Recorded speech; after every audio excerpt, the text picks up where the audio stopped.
Bom, então vamos. Agora começou a gravar, então vamos começar a nossa aula, tá? Sejam bem-vindos. Bom dia a todos. Como vocês podem ver aqui na tela, a gente vai fazer duas questões aqui a pedido da Letícia. São duas questões que caíram em Enems anteriores, que falam sobre um conceito de elétrica que a gente estudou no primeiro trimestre, tá? Mas não significa que não serve para a gente agora, tá?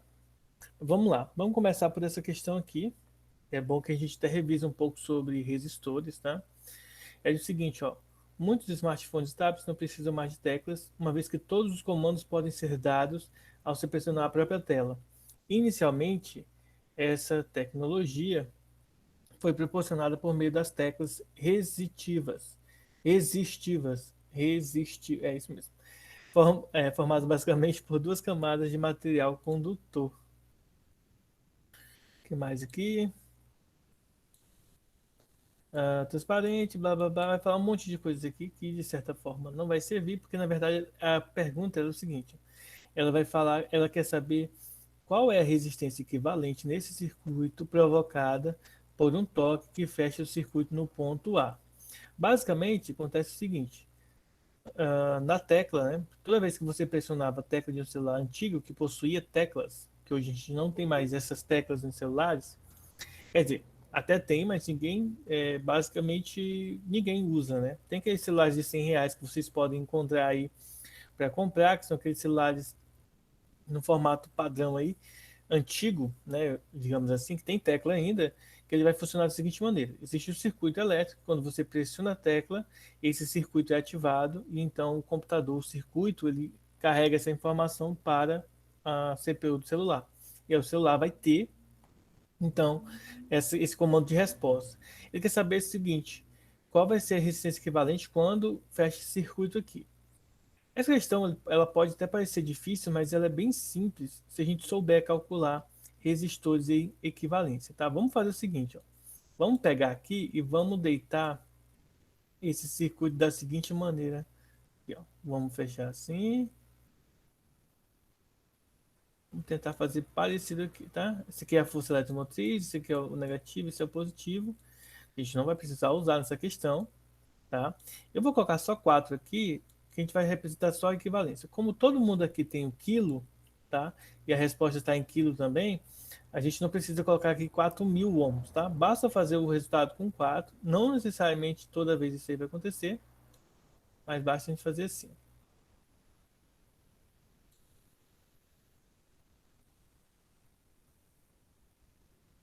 Bom, basicamente esse é o circuito que nós temos, tá? Eu não vou precisar usar o ponto B aqui, porque na verdade ele vai estar aberto, tá? Então não vai ter passagem de corrente aqui. Então, para o circuito em questão, é como se esse resistor aqui ele não existisse, tá?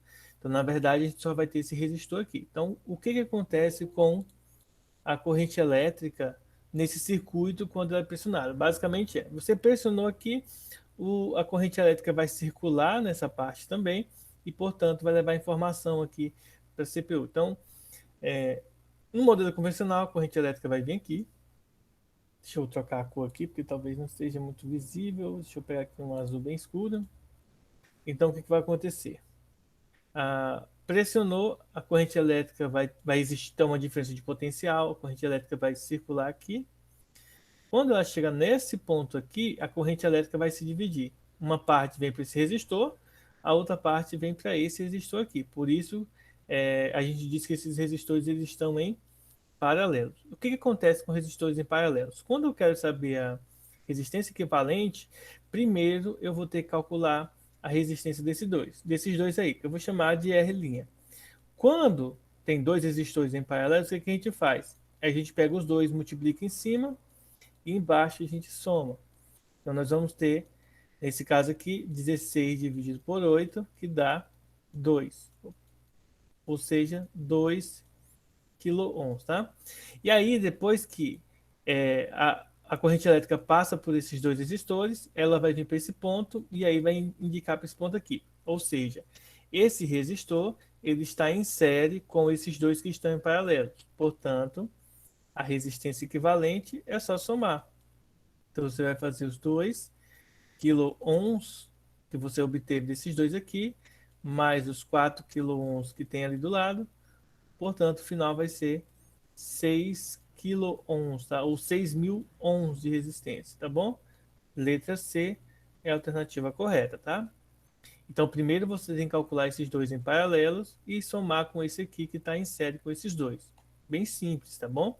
Só que aí também não pode esquecer que esse resistor aqui, ó, ele não será levado em consideração porque ele está com seu circuito aberto. Lembre-se que para que haja movimento de corrente, o circuito tem que estar fechado. Então, se aqui está aberto, mesmo que a corrente venha até o ponto B, ela vai meio que retornar. Na verdade, ela não vai chegar no ponto B porque não tem uma diferença de potencial, tá? Então, tem que ser um caminho fechado para que a corrente para que a corrente ande por aquele circuito, tá certo? Então, ela vai vir aqui, passa por esses dois resistores, depois a corrente se encontra de novo e passa por esse resistor aqui. Portanto, é só calcular aí primeiro a resistência equivalente dos dois em paralelos, tá bom? Talvez se vocês pesquisarem na internet, vocês vão encontrar a resposta calculando dessa maneira aqui, ó. Resistência equivalente é igual a 1 sobre 4 mais 1 sobre 4, que é a fórmula clássica, tá? Mas que dá o mesmo resultado desse aqui. Eu uso essa fórmula aqui porque ela é mais agradável, porque não precisaria. Nesse caso, não precisa calcular MMC porque é 4 já, né? Então não precisa. Mas na maioria das vezes, se forem resistores diferentes, então sempre vai ter que calcular MMC. Nesse caso, não precisou. Bom, então feito aqui, pergunta, né? Ficou alguma dúvida, Letícia, em relação a essa questão? Ficou não, professor. Tá ótimo. Então, beleza. Então, vamos para a próxima aqui, tá? Eu não vou conseguir dar um zoom, porque eu já peguei ela. Deixa eu ver aqui se eu consigo dar um zoom nessa imagem.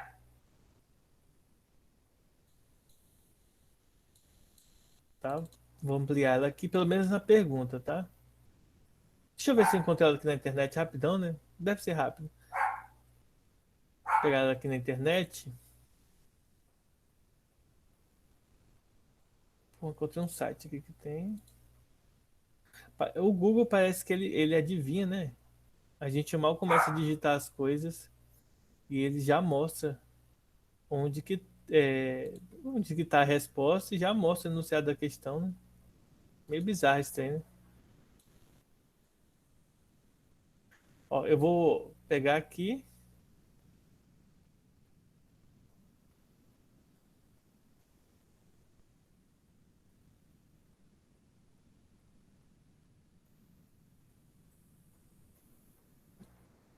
O enunciado dela mais bonitinho tá aqui, ó. O enunciado diz o seguinte, ó. Ao pesquisar um resistor feito de um novo tipo de material, um cientista observou o comportamento mostrado no gráfico tensão, tá? Tensão é DDP, ó, aqui, versus corrente, que é o I, tá? Que é o I e que é o V do nosso estudo. Após a análise do gráfico, ele concluiu que a tensão tem isso aqui, ó, essa equação aqui. O gráfico, aí ele quer saber qual é o gráfico da resistência elétrica. Bom, apesar de parecer uma questão teoricamente assim, né? Quando a gente lê uma questão como essa, eu pelo menos, geralmente eu tento pensar assim. Em primeiro lugar, a ideia que me dá é que essa questão não tem nada a ver com nada. Primeira coisa que eu penso assim. Porém, quando a gente cria um pouco mais de intimidade com o conteúdo, a gente vai perceber o seguinte: se tem DDP, né, que é o V, se tem corrente elétrica e ele está pedindo a, a resistência, então eu preciso lembrar de algumas coisas. Tá? Esses gráficos aqui são os gráficos das possíveis respostas. Tá? Então vamos lá. Então eu preciso lembrar de algumas informações. Primeiro, é um conteúdo mais simples, então, de acordo com a primeira lei de Ohm, nós temos que a DDP é igual a resistência vezes a corrente elétrica. Veja que eu quero saber quanto que vale quem? A resistência. Então vou passar a corrente para o outro lado dividindo. Então resistência é a DDP dividido pela corrente. Mas observa comigo o que a questão diz sobre a DDP. Ó. A DDP é 10i mais i ao quadrado. Então eu vou colocar aqui, ó, 10i mais i ao quadrado aqui do lado. Isso aqui é dividido por i. Agora eu vou separar em duas frações, vou simplificar essa continha aqui, tá? Então, se eu simplificar, isto é... Opa, fiz para riscar mais. Em vez de eu ia dividir aqui, mas vamos dividir por i em cima e embaixo. Então, se eu simplificar por i em cima e embaixo, nós vamos ter o seguinte, ó. 10i dividido para i vai ficar 10. I ao quadrado dividido por i fica i. Tá? I ao quadrado, nós temos 2i, né? I vezes i, e aí vai cancelar um i. Então, isso significa dizer que a resistência, tá? Em função da corrente, ela é igual a 10 mais i. Em matemática, vocês estudam um conteúdo chamado equação da reta, tá? Então, se você disser que o R é a nossa f de x e você disser que o i é o seu x, isso aqui é uma função do primeiro grau. E qual que é a característica básica de uma função do primeiro grau? O gráfico de uma função do primeiro grau é uma reta. Se o x estiver com valor positivo, igual a gente pode ver aqui, deixa eu trocar a cor aqui agora. Ó, se o x estiver com valor positivo, isso significa dizer que a reta ela é crescente, tá? Então a gente vai olhar para os gráficos e verificar. Primeiro, esse aqui não é uma reta, está descartado. Esse aqui é uma reta constante, esse aqui é uma reta constante, então está descartado. Agora a gente ficaria entre dúvida a letra D e a letra C. Porém, a gente vai perceber o seguinte, ó, se o x, né, se a corrente for zero, tá, a resistência, se a corrente for zero, vai ser 10. Isso significa dizer que, ó, aqui está falando para a gente que quando a corrente é zero, a resistência é zero. Então, não é essa. Tá, ó. Quando a corrente é zero, a resistência é 10. Então, esse aqui é o gráfico da função desejada. Certo? Então, primeira coisa, primeira lei de Ohm, essa é a parte da física. Agora, a gente só substitui a fórmula. Essa é uma parte matemática, substitui a fórmula. Perceber que isso aqui é uma função do primeiro grau, tá? Se o valor é positivo, saber que ela é uma reta crescente, tá bom? E aí descartando as alternativas que não condizem com o que a fórmula que nós definimos, né, que a gente simplificou, ela diz sobre o gráfico, tá? Então aqui nós temos uma relação física, tá? Que é a interpretação do gráfico, e além disso, entender que é a primeira lei de Ohm, e vem uma relação matemática, que é a gente simplificar e depois observar que isso aqui é um gráfico, representaria então uma função do primeiro grau, ou seja, o gráfico é uma reta. E aí, ficou alguma dúvida? Tô tranquilo por enquanto. Beleza. Então,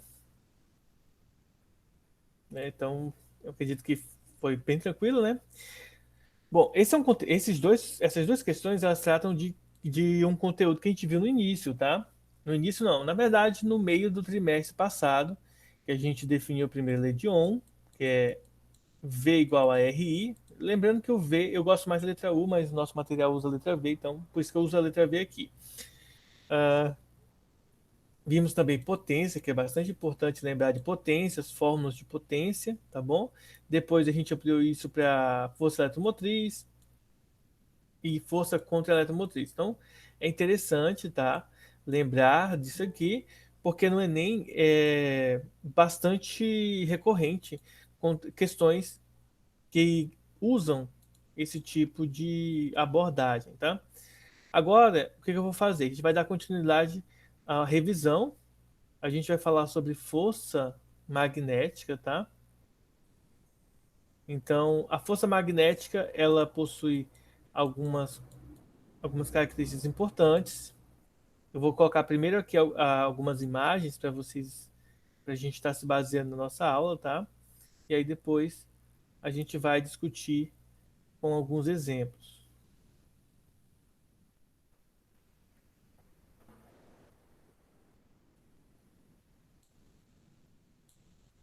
Então vamos lá. Primeira coisa, a gente estudou, né? Como a gente pegando o gancho do que a gente viu agora, a gente estudou, né?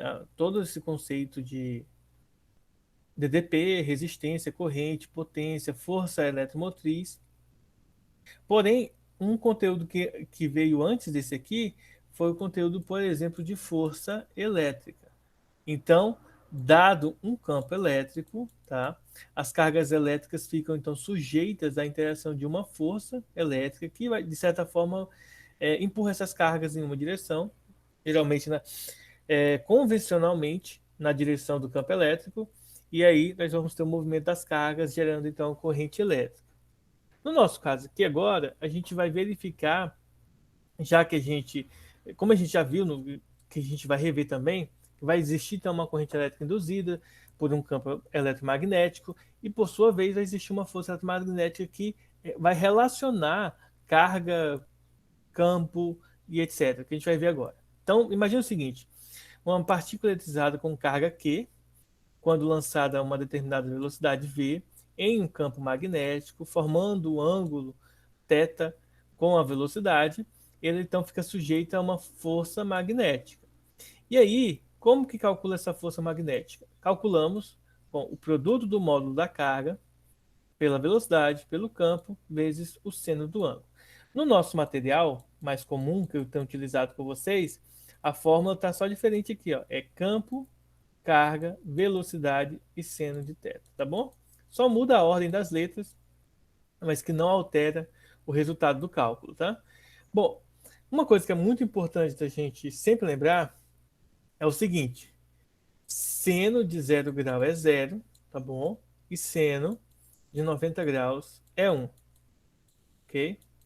Se o ângulo for diferente de qualquer um desses dois aqui, aí ou a questão dá pra gente, ou a questão coloca um ângulo fundamental, ou seja, ou vai ser o ângulo de 30, 45 ou 60. Então, um desses três é que vai cair, ou então a questão vai dar para você o valor básico do seno daquele ângulo. Senão, não tem como a gente calcular, principalmente se for numa prova do Enem. E a gente sabe que geralmente isso não acontece. Aí, lembrando da direção, tá? O polegar, nesse tipo de força, com essa configuração aqui, tá? Com carga e velocidade, o polegar vai representar a velocidade, ok? E o campo, os dedos da mão. Então, a palma da mão, ela representaria a força magnética, tá? Então, aqui nós temos as duas regras, da regra da mão direita, tá bom? Força negativa, então ela aponta para fora, para baixo ou para as costas da mão, tá? E força magnética positiva representa, então, a palma da mão. Três coisas importantes. Ao ser lançado com velocidade v em um campo magnético, aquelas propriedades que a gente precisa para que então haja a força magnética, tá? A carga ela vai descrever alguns tipos de movimento. Por exemplo, o movimento retilíneo uniforme, tá? O MRU, que vocês estudaram no primeiro ano do ensino médio. Se o ângulo for de 90 ou 180 graus, porque seno de 180 e seno de zero é zero, portanto a força vai ser zero, tá? Qualquer coisa multiplicada por zero aqui vai dar zero, então a força é zero. Se o ângulo for de 90 graus, então nós vamos ter o MCU, movimento circular uniforme. Neste caso, o seno de 90 é 1, a fórmula fica reduzida a esse procedimento aqui. A partir dessa fórmula aqui, é importante ressaltar o seguinte, ó, que força também é massa vezes aceleração, tá? E como é um movimento circular, a aceleração ela é velocidade ao quadrado dividido pelo raio, tá? E aí, existem algumas questões que pedem para a gente calcular o raio. Então, o que a gente faz? A gente junta essas duas fórmulas, tá? Essa fórmula com essa fórmula. E aí, depois que a gente simplifica, eu fiz até um exercício como esse em algumas aulas atrás. A gente isola aqui o raio, tá bom? Fazendo a simplificação, passando para o outro lado e tal. E aí a gente chega nessa fórmula para o raio da trajetória, tá?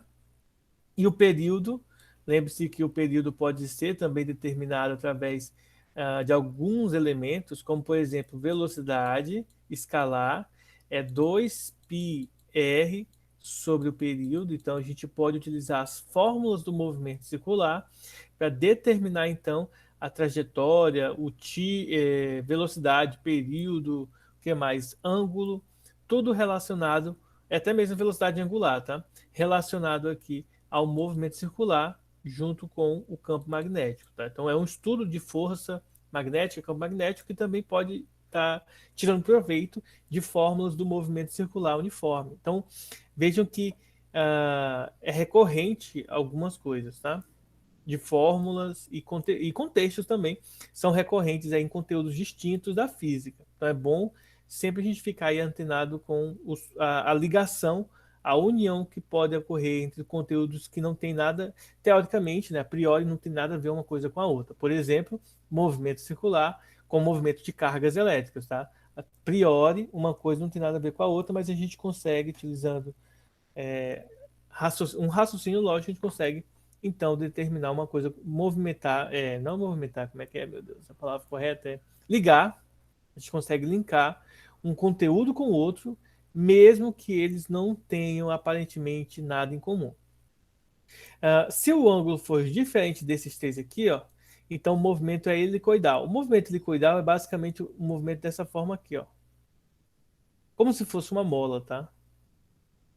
Mas vai formando como se fosse uma mola. Então, o elétron aqui, nesse caso aqui, ele estaria se movimentando, fazendo vários giros assim e se distanciando do ponto inicial. Pessoal, até aí, alguma dúvida?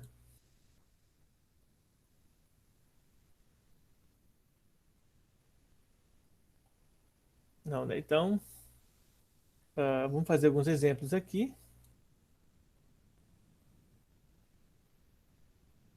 Deixa eu pegar aqui algumas questões. Vou logo pegar umas 3 questões aqui, pelo menos já copio e colo todas lá.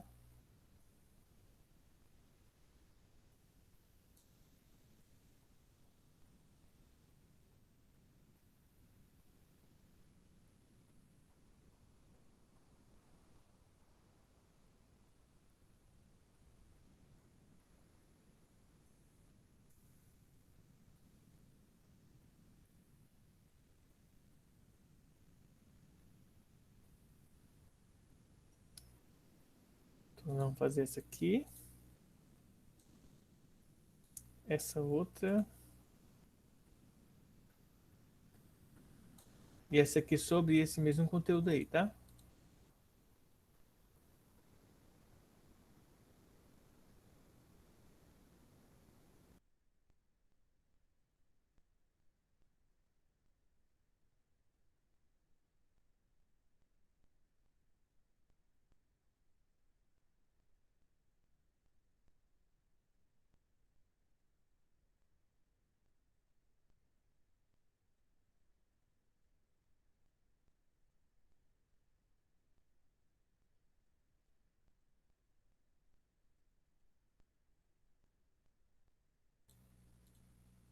O pessoal, desculpem aí, sem querer eu acabei saindo, mas eu só conferir aqui os alunos que estão.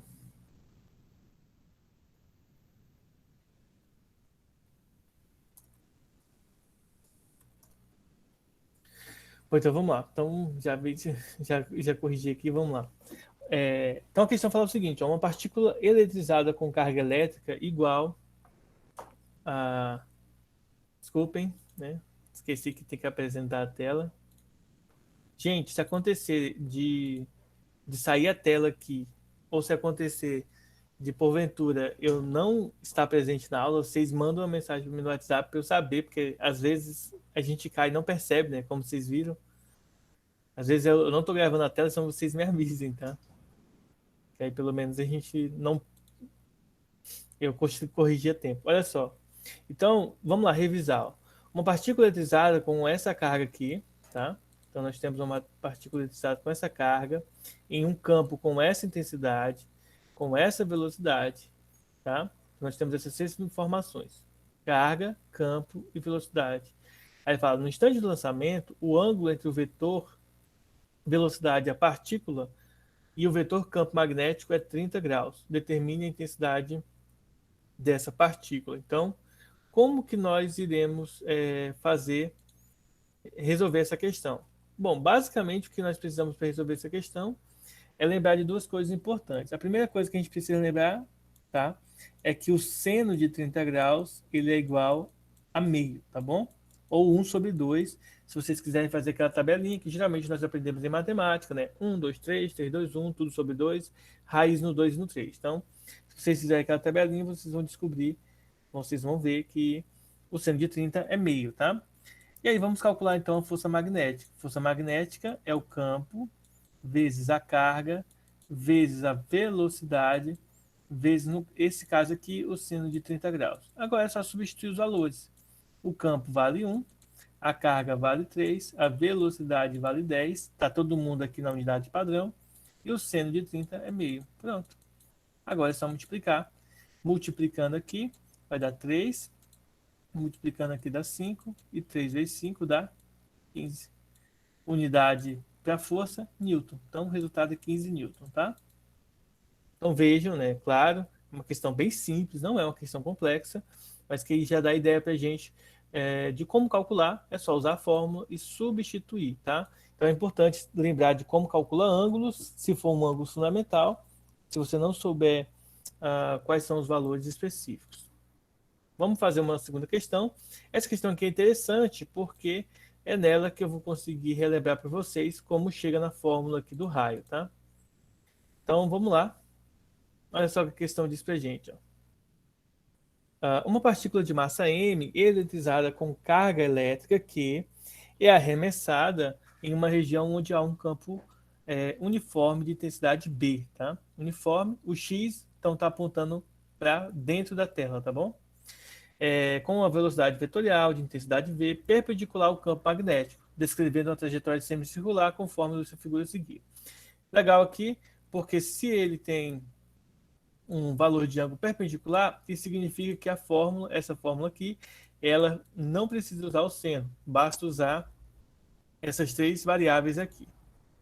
Continuando, determine o sinal da carga elétrica da partícula, a distância d, entre o ponto em que ela penetra na região e o ponto onde ela vai sair, tá? Então, e depois ela pede para determinar o intervalo de tempo. Então, ela quer o intervalo de tempo, a distância d e o sinal da carga, tá? Se a carga é positiva ou se a carga é negativa. Então, vamos começar pelo seguinte, olha só. A gente tem algumas informações que são importantes. A primeira delas, a gente tem que lembrar que a força, nesse caso aqui, nessa questão, ela vai ser o campo vezes a carga vezes a velocidade, tá? E a gente precisa lembrar que a força, ela é massa vezes a aceleração. Lembrar que essa aceleração que ela é obrigatoriamente aceleração centrípeta, então ela vai ser massa velocidade ao quadrado dividido pelo raio, tá? E aí, o que a gente precisa fazer aqui? É só a gente fazer massa, velocidade dividido pelo raio, e aí juntar essas duas expressões. Ok? Juntar essas duas expressões aí. Para a gente descobrir então o raio. Vejam que aqui ó, é uma trajetória semicircular, então obrigatoriamente esse aqui vai ser o raio, esse aqui vai ser o raio. Então a gente pode dizer que essa distância aqui no final das contas, ela vai ser o dobro do raio em questão, tá? E aí a gente consegue determinar então qual que é o valor de D. Como que a gente faz aqui para resolver essa questão? Se eu quero saber o raio, eu posso igualar essas duas contas aqui, né, essas duas expressões, e obter a seguinte relação. Ó. Campo vezes carga vezes a velocidade é igual a massa, velocidade ao quadrado, dividido pelo raio. Então, o que eu vou fazer? Vou passar o raio para cá multiplicando e vou passar esses 3 para cá dividindo. Então, o raio ele vai ser a massa, a velocidade ao quadrado, dividido pelo campo, a carga e a velocidade. Posso simplificar uma dessa velocidade com essa aqui de baixo, portanto, o raio vai ser igual a massa, velocidade, campo e carga. Que é justamente essa fórmula daqui, ó. Só. Justamente essa fórmulazinha aqui, tá? E aí o que acontece para a gente finalizar? Então, primeiro a gente tem o seguinte, então D, né?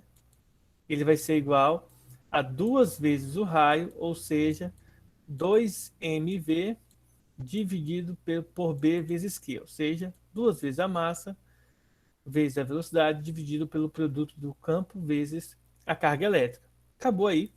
a forma da gente calcular, então, a distância. Aí, para a gente calcular o intervalo de tempo, a gente vai calcular agora, já já, o intervalo, o que, que a gente vai fazer? A gente tem que lembrar o seguinte, de algumas relações importantes, tá? Que são o quê? Que é justamente para a gente chegar nessa expressão aqui, ó. A gente tem que lembrar de algumas expressões que são importantes aí no estudo do, do movimento circular uniforme, algumas expressões que são importantes. Então a gente tem que lembrar o seguinte: lá do estudo do movimento circular uniforme, a gente sabe que velocidade é ΔS sobre ΔT, tá? A gente sabe que a velocidade é 2π vezes o raio sobre o período, tá? Que é o tempo, o intervalo de tempo. E aí a gente vai usar essa expressão aqui para chegar nessa expressão. Porém, para facilitar a minha vida, já que eu quero saber o valor do tempo, eu vou isolar o raio aqui, ó. Então, por exemplo, nessa expressão aqui, eu posso passar o período multiplicando, ó. Passo o período multiplicando e o 2π dividindo. Ó. Então, o 2π vem para cá. Ou seja, eu sei que o raio vale isso aqui. Eu sei que o raio vale isso aqui, ó. Então, se eu igualo essas duas expressões aqui, eu posso usar o período aqui, ó, dessa forma aqui, ó. O velocidade vezes o período sobre 2π é igual a isso aqui, ó. mv sobre b vezes q. Então, o que eu vou fazer aqui? Vou isolar o período. Como que eu faço isso? Eu passo a velocidade vai cortar aqui com aqui, ó. Por isso que nessa fórmula não aparece a velocidade, vocês podem ver aqui, tá? Vou pegar aqui o 2π e passar multiplicando, então o período vai ser 2π vezes a massa dividido pelo campo vezes a carga. Pronto. Temos aqui o intervalo de tempo. Aí, bom, aí esse aqui seria o período completo, né?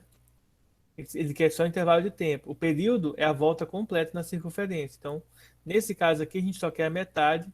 Então, o intervalo de tempo, o ΔT, no caso, ele vai ser a metade disso aqui. Se eu divido por 2, então eu simplifico aquele 2 que está lá em cima. E aí eu chego na expressão que eu quero, tá bom? Então, distância e intervalo de tempo, certo? A gente só precisa saber, então, qual é o sinal da carga, né? Então, a gente vai observar aqui nessa questão o seguinte, ó, que o campo, existe um xzinho aí no desenho. Então, se tem um x, significa dizer que o campo está penetrando aqui a imagem, ou seja, se a imagem, como a imagem está na tela do computador ou do celular de vocês, significa que ele está varando a tela do computador, certo? Se a gente colocar aqui na horizontal esse campo, essa figura, esse campo vai fazer isso aqui, ó, ele vai atravessar essa imagem, tá certo? Então observem que se ele atravessa a imagem, vamos lembrar aqui da regra da mão direita, ó. Então, cadê? Regra da mão direita. O campo representa ponto dos dedos, tá? O campo representa ponto dos dedos.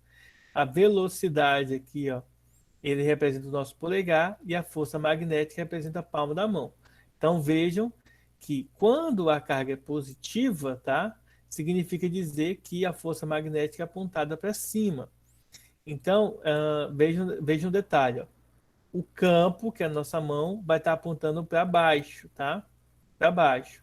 O polegar, ele faz um ângulo de 90 graus com ela. Então, o campo, vamos pensar assim, ó, o campo está apontando para baixo e a velocidade está apontando para a direita, tá?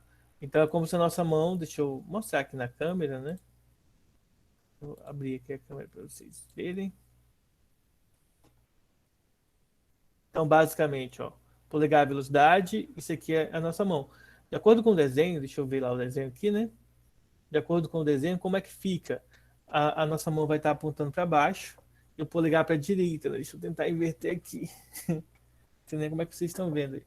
Ó, nem estão vendo, né? Então vamos imaginar o seguinte, ó. O campo é os nossos dedos, polegar é a velocidade. E aí o que acontece, ó? Se a força aponta nessa direção, isso significa dizer então que vai ser o valor da carga vai ser positivo. Caso contrário, se aponta pelo lado oposto, o sinal da carga será então negativo, tá? Então vamos voltar lá para o desenho, mostrar para vocês. Então significa dizer o seguinte, ó, campo para baixo, velocidade para a direita. Então o sinal dessa carga aqui, ela vai ser, a força magnética em questão aqui, já que ela forma um círculo, vai ser igual, vai ser positivo, certo, pessoal? Apesar do campo estar apontando para baixo, é o campo que está apontando para baixo, não é a força que está apontando para baixo. Nesse caso aqui, a força estaria apontando para a gente, tá? Ó, desse jeito aqui, olhando aqui, ó, a velocidade está apontando para cá, para a direita, e o campo está apontando para dentro, tá? Está apontando para dentro. Então, nesse desenho aqui, a força está apontando para cima, porque a força ela é perpendicular tanto ao campo quanto à velocidade, tá? Isso aqui é a velocidade, esse aqui é o campo. Olhando dessa maneira aqui, ó, o campo está apontando para baixo, a velocidade para a direita, e aí a força magnética estaria apontando para os nossos olhos, tá bom? E não para dentro da folha, estaria apontando para os nossos olhos. Portanto, o sinal da carga será positivo. Aqui vale um detalhe muito importante. Nós não podemos confundir o campo estar apontando para dentro da folha com a força magnética, tá? A força magnética não é o campo. São duas grandezas diferentes. Então, a gente só tem que diferenciar então esses dois elementos importantes. Ficou alguma dúvida? Talvez não tenha ficado tão claro, mas só para a gente entender aí.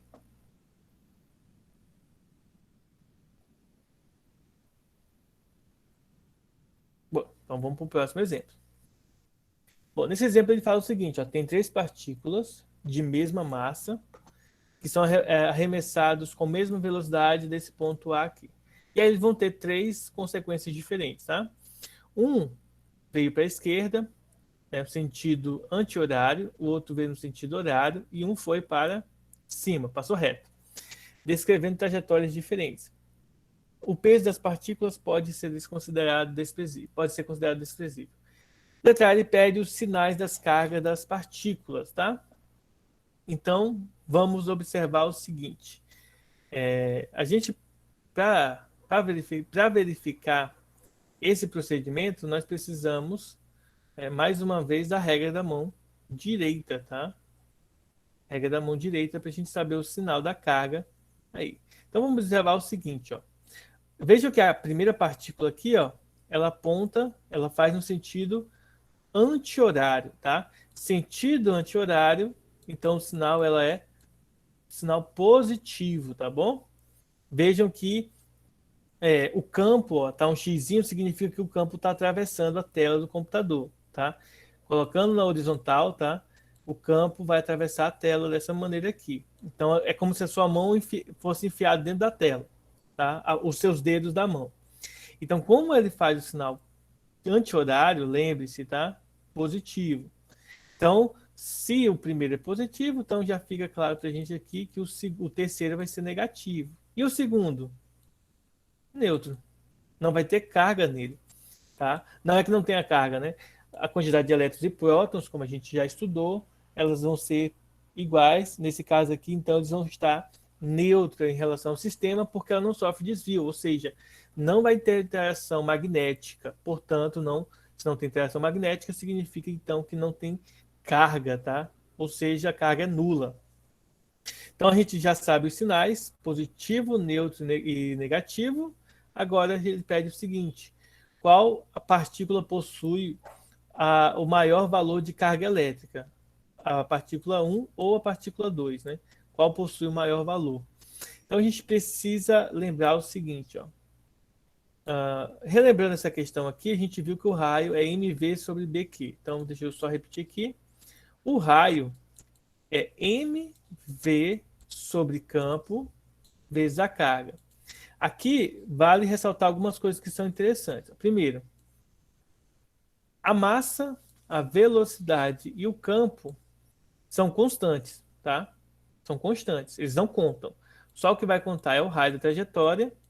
E aqui nós podemos colocar aqui, eu vou colocar 1, mas poderia ser qualquer valor, qualquer letra aqui. Resumidamente, o que importa para a gente é só quem? O raio e a carga. Então a gente vai perceber o quê? Que raio e carga são grandezas inversamente proporcionais. Então isso aparece direto em conteúdos da física. Então a gente vai perceber o quê? Que quanto maior o raio, tá? Maior o raio, menor a carga. Tá? Esse menos, esse mais aqui é de maior e menor, tá? Deixa eu fazer diferente, né? Então, ó, Mzão é maior e Mzinho menor. E aí nós vamos perceber que quanto menor o raio, no caso agora, maior a carga, ou seja, são grandezas inversamente proporcionais. Então, se eu quero saber qual carga possui o maior valor, ou seja, qual é o maior valor, eu quero saber o maior valor do Mzão aqui. Então, o raio, ele precisa ser o quê? Ele precisa ser menor. Então, percebam que a distância, tá, desse carinha aqui, dessa primeira partícula, e a distância dessa da segunda partícula, vocês vão perceber que a distância aqui, ó, é muito maior do que essa. Então, se eu quero com maior carga, então eu tenho que pegar o menor raio. Então, o menor raio é a partícula 1, sem precisar fazer conta nenhum, só olhando para a fórmula. Tá certo? Então, até porque a gente não tem valor, então não tem como a gente fazer cálculo aí, já que a gente não tem expressão nenhuma, valor nenhum para poder substituir na expressão. Ficou claro, pessoal?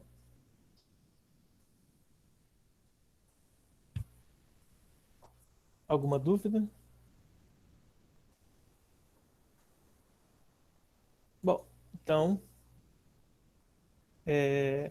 então essa foi nossa aula de hoje, tá? Quarta-feira à tarde nós vamos falar sobre a outra fórmula de força magnética e sobre indução magnética, tá bom? E na segunda-feira que vem a gente vai estar fazendo exercícios. Vou passar alguns exercícios aí mais para vocês treinarem para a nossa prova da semana que vem. Hoje nós não vai ter atividade, eu vou deixar a atividade para quarta-feira para vocês estarem fazendo, tá bom? Estudem, se preparem. Eu peço que vocês não saiam, eu vou estar encerrando a gravação agora. E